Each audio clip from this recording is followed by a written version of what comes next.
आम्ही कसं दाखवायची मी आता माझ्या सुनाला मारलं घरी गेल्यावर किती प्रेम आहे पोरगं रोज गाडी घेऊन जातंय बारबर खातं कसं करायचं आम्ही कसं दाखवायची लेकरं बाळ माझं लेकरं बाळ उपाशी मरते आणि बारवर जाऊन कुठेतरी सारखं बारा सगळं गावात असतंय का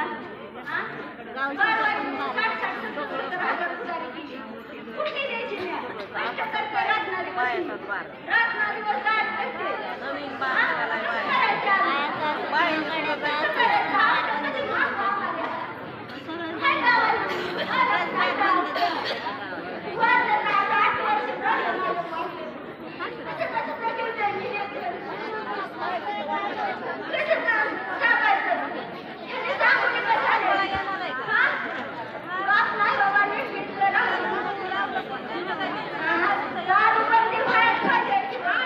आणि येत्या काळामध्ये नक्की घ्यावा लागेल. त्याला कुणाचाच हे नाही, विरोध नाही.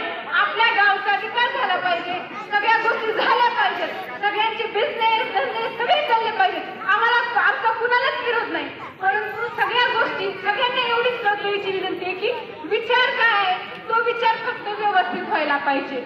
फक्त बायकांची सुरक्षितता आणि ती घरात पण सुरक्षित नाही आणि दारात पण सुरक्षित नाही. एकटी बाई कधीच आता बाहेर पडू शकत नाही. ती सुरक्षितता तुम्ही आम्हाला द्यायला पाहिजे. कशाला पोलीस स्टेशन लागते गावात ते करून व्यवस्थित असले तर कशाला आम्हाला भीती वाटायला पाहिजे की आम्ही गावात येईपर्यंत येताना आम्हाला कुणीतरी सोबत पाहिजे.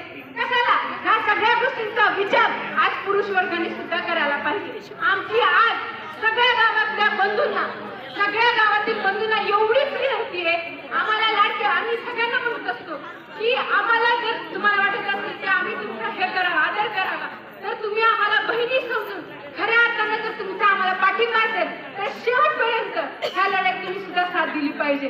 कारण ह्याच्यामध्ये दोन्ही बाजू आहेत. नाण्याला जसं दोन बाजू असतात ना पुरुष आणि स्त्री तसेही या ठिकाणी ह्या लढाईमध्ये सगळेच महत्वाचे आहेत. लहानांपासून मोठ्यापर्यंत त्याच्यामुळे प्रत्येकाला माझी कळकळीची विनंती आहे की आपल्या दैवतचं नाव हे कुठेतरी चांगल्या ठिकाणी घ्यायलाच पाहिजे. म्हणजे त्या पद्धतीने व्हायला पाहिजे. आज आपण फक्त फेसबुक व्हॉट्सअप इंस्टाग्राम सगळीकडे रील्सवर पाहतो. आज वेगळे पाटलांचं आपण नुसतं भाषण ठेवलं काय घेतलं आपण त्यांच्याकडून शिवजयंती साजरी करतो. खऱ्या अर्थानं तुमच्या गावातली स्त्री सुरक्षित आहे का हा विचार करायला पाहिजे. पुन्हा तुम्ही शिवजयंती साजरी केली पाहिजे. आज खऱ्या अर्थानं हा विचार इथून गेला पाहिजे की स्त्रिया सुरक्षित झाल्या पाहिजे. आज आम्ही बोलतोय पुन्हा असं म्हणायला नको नुसतं बोलल्या बायका आणि काहीच नाही. जर तुम्ही खऱ्या अर्थानं आम्हाला साथ दिली तर ही गोष्ट खऱ्या अर्थानं त्याच्यामुळे तुम्ही आम्हाला सगळ्यांनी पाठिंबा द्या गरजेचं आहे. तर मी सर्वांना एवढंच शेवटी विनंती करते की आपण स्त्री आहेत. आपण घडवलं तर देशही घडवू शकतो.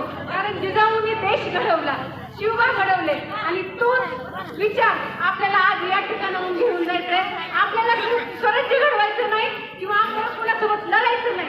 आपल्याला फक्त आणि फक्त आपल्या सगळ्या गावचा विकास आणि काहीतरी चांगलं करायचंय. हा विचार फक्त आपल्या प्रत्येकाच्या मनात